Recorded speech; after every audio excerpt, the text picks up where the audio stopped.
copy for the full game. So when that date does come, your copy's already done. Yeah. So you're not really just investing into the demo. You are investing into the full game. Yeah. In a sense, because the demo cost is just a fraction of the full game cost. Right. So we thought that was a cool takeaway from it, to make sure, like, look, we're not just here. This isn't a temporary thing. This is, you back this now, you're set. You're good. Your copy is reserved. Yep. So when that time comes, you'll have your copy because you've already made your investment. Awesome. And just kind of to wrap up this particular question, like, what about other things in terms of, like, how did you determine your timing? And we'll get into, like, let's say marketing strategies in a minute. But let's just talk about the timing of it. It's happening now. The month currently is mid-October 2020. Was there any other things that you were trying to think of as far as why October opposed to any other month, or other factors that might have played into that? Yeah, we had some other dates before we set on October. Usually things either, like, on our side, we had to make sure certain elements were completed beforehand, or we had to make sure things were completed on our end correctly before we, set up to the date. But we also had to kind of make sure that the date that we did set on was a date that wasn't in conflict with anything else too big at the time. Because, we know we can't compete with the big companies when they announce something dope and awesome. So, so we really made sure that, and plus this year's just been hell. I mean, let's just be honest. This year's been total crap. So it felt like every time we plotted something horrible happened, and it just felt like it all fell through. So yeah, it was a combination of that, and then just also making sure that whatever we did, what we wanted to make sure we had in time for the campaign, was prepared and polished beforehand. So. Okay, so a lot of factors come in play. I mean, obviously the pandemic is a big one to acknowledge and be aware of. But outside of that, I mean, you really looked at every aspect and everything. Because, like you said, if there's a big guy out there that's has some kind of campaign going, or a launch, or whatever the case may be, it just makes it that much more of an uphill battle. And you want the level field if possible. So it's good that's the how thoughtful you were about that process and stuff. All right. So I want to go into a little bit about marketing, though, and like some strategies and stuff. So one thing I'm curious about is, did you plan or have any set specific objectives that you felt you needed to hit by a specific time frame to kind of help ensure that you're on track to hit your goal? Yeah, we have. And we've met some of them. We're still working on meeting some of the others. It's an up and down. It's definitely a process. Yep. But, I just keep telling my team, it's not over till it's over. Right. And I'm the kind of person where I'm going to push regardless of what it looks like. You can't tell me different. And I'm just going to keep doing what I can within my means to get it out there as much as possible, because that's all we can do.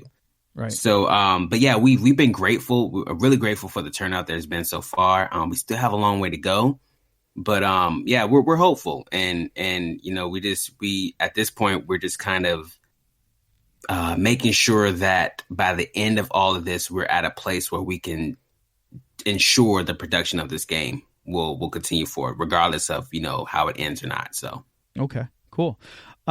And it's funny, actually, before this, I think the other day I was doing some number crunching and from what I could tell, I think it was yesterday. I mean, like, out of the gate, you guys did pretty well. Right now, I would say you're probably over. I didn't check before I started talking, but it looks like you're over a third of your goal with still about 24 days. This is time of recording.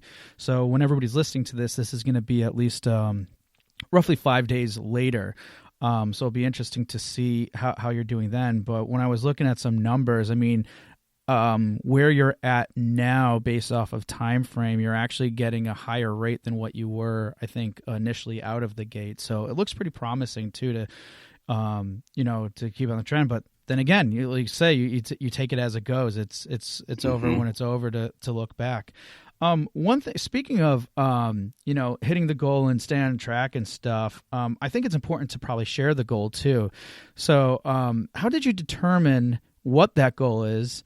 And could you also break it down for us too? Because some people might think it's kind of a lot of money for, a demo campaign. So I'm sure we all would be curious to know, how that breaks out and kind of the reasoning behind it. Yeah. So, in the beginning, we sat down as a team and we kind of just talked about, we started with what we expected a full game cost would be. Okay. And when we figured out what that number would be, we said, okay, if we're making a demo, we need to take a percentage of what the full game would be and apply it to what we're making for the demo. So, we wanted to ensure the cost that we chose, and that we required to make this game was one that would allow us to improve or ensure the quality and the polish that this game deserves, or not just on a visual level, but on a mechanical level, on a programming level. Mm-hmm. Just a genuinely good foundational fighting game. And we felt that crowdfunding a demo as opposed to the full game was the right way to do it. So as for a price breakdown, I can give you the price breakdown for the full game that we kind of like mapped out. It's really rough. We're still trying to like make sure we have all our pieces and everything in place or whatever for everything. So, but I know that in the beginning, especially before the campaign launched, all of the stuff that I was paying for was going towards the animator and our UI artist. Okay. And as well as our writer. And the programmer and we had just kind of been working on stuff on our own time. So even to this point now, we haven't been, we have worked out a deal where we would just kind of work stuff out pro bono. Yep. And then when we got to this point, we could really start putting the funds into the foundation of the programming and getting the game really set up right. And so we've done a lot of work on that. We've already done most of the programming here and there. We've set up, certain aspects of the build, but with the funds, we can make sure that we can hire the majority of the team that's required to really keep this thing polished and keep it polished as we move forward. So we broke down the cost as far as the $50K, which, was definitely going to help us move mountains, because just based on what we've been able to do up until now, while we've been able to do a lot, that would change the pacing of everything that we've been doing and allow us to do so much more in a shorter amount of time. So we put like 30%, we would say, would go into the graphics and the animation. That goes to paying for the sprites, the UI, the scripting, the character in the world, combat design, all that stuff. About 20% into any necessary legal and administrative fees. Of course, these percentages are for the full game that we've ranked up. Any like legal and administrative fees that would be required as far as like trademarking things, and as well as like maintaining Serial Killers as a brand, as far as the website hosting, our mailing lists, our accountants, stuff like that. Yep. We would attribute like 15% of that to 15% of our goal to the programming costs, to make sure that our programmers have what they need to build the game up to the way that our fans will enjoy, and to a way that is that has the foundation of that the fighting game community has come to expect from games like this. So we also have about a 15% put towards for the audio, which is for any the music on the original soundtrack, as far as that, as well as any of the sound design that we need, the clashes, the bangs, all that stuff. The effect sounds and all that stuff. We really want to make sure that has the polish, because that's a important part of the feel of when you're in the moment playing the game. Yeah. So that's something that's super important to us. We also have about 5% of the goal would go towards voice talent, which is making sure that our voice actors, any voice actors that we choose, will be paid. We will be paying them through the SAG ND rates. So I think they just released that this year. So they made it more accessible for voice actors that are a part of the Screen Actors Guild to be able to work on indie products at a reduced rate, as long as they fit under a certain cap, which gratefully we do. But even if our voice actors aren't in SAG, we want to still pay them the same rates because we value their time. We have like 8% for a quality assurance, which is to make sure that, we can have testings for the games, each build that we release. We can also offer, Q&As for feedback, just stuff like that to really make sure that when we polish, that the game is polished, and when we put it out, that it's, something that the fans will really enjoy and it comes out correctly. And then the last 2%, if my math is correct, would just go to any miscellaneous costs, which would just be like, any things that need to be changed or fixed last minute. That's what that would pretty much be applied to. So that's the breakdown for the full game. As for the demo, we're really just, all of that would just go towards the programming and the animations for Charity and McLucky.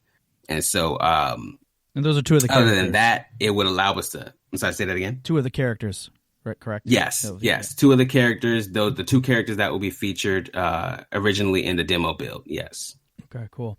One thing I want to call out and have everybody pay attention to, I'm sure you probably said it a lot, and that's a good thing, the level of polish and how much of you're really looking to put this back into the game. And yes, you were given the breakout for the final build of the game, but I mean, I again, everyone, I just want you to really hone in and list and remember to what detail he knew, like every single aspect of the game development and how much everything is being put back into the game. And it goes back into the theme I'm seeing now, which is, really making this for the community and everything, and showcasing that. And I think through your examples and how you're sharing this with us today is a great showcase of how much you guys really care about the project. And it carries over too, right? People see that level of detail. They see that level of care and passion behind the project. And that is equating back into very business specific related tasks and goals and objectives too, as you outlined. So again, I just wanted to call that out, because to the level of that he was able to really break everything down, and again, keep saying that word polish and stuff. It really goes back to drive home an important point here, which I'm sure will come up a few more times, of how important this is, and leading with the community first, and who the audience is and who the players are going to be for this title. So awesome breakdown. Thank you for providing with us. And I know you mentioned it briefly, but the goal for this particular campaign, for the demo one that's live now, is $50K, or at least at the time of this recording. Correct. All right, correct. Cool. So, all right, I want to change the subject a little bit, because we talked about a lot of what we were talking about was planning, but I would love to go into execution. All right. So you have this all planned out. Obviously, there are going to be some challenges, right? So what were the ones that you faced at launch? And I mean, there might not have been challenges, but I'm assuming there are. But in either way, why do you think there was a challenge or not? The launch, it went about as well as we expected. Any problems we had was usually like minor misunderstandings, and it was either information people didn't see or read or didn't see clearly on the page, okay, or questions we had answered before, and we're just re-answering those questions to make sure. But other than that, there was really no like big problems. We just kind of took the first few days to make sure that if there was any confusion, that we worked as diligently as possible to clear it up. So, we wanted to make sure it was clear. This is what we're asking for. This is what it's for. This is what we're doing it for. This is our plan. And so, we just made sure that any questions people had, especially reoccurring questions, which there were many of them, we made sure we addressed them. So, like, I believe like one of the first updates we did was a sort of like question and answer or questions and concerns post, where we just kind of took a list of some of the more common questions we had been getting up until that point, and just made sure to answer them as clearly as possible. And then we posted that up. And so anytime we get those questions again, we can just refer them back to that post to make sure that, their concerns are cleared up. Yeah, I love that, because that's not just being forward with that, but you're also setting yourselves up so that way when those comes up, you're not allocating a lot of bandwidth or resources or energy to addressing those types of things. You set it up. You created basically like a template, if you will, for lack of a better term. And then if those things come again, you can quickly, easily refer someone to, hey, look, we talked about this here. Boom, done. And that way you're reserving that energy, because let's face it, you have very minimal when you're running a campaign.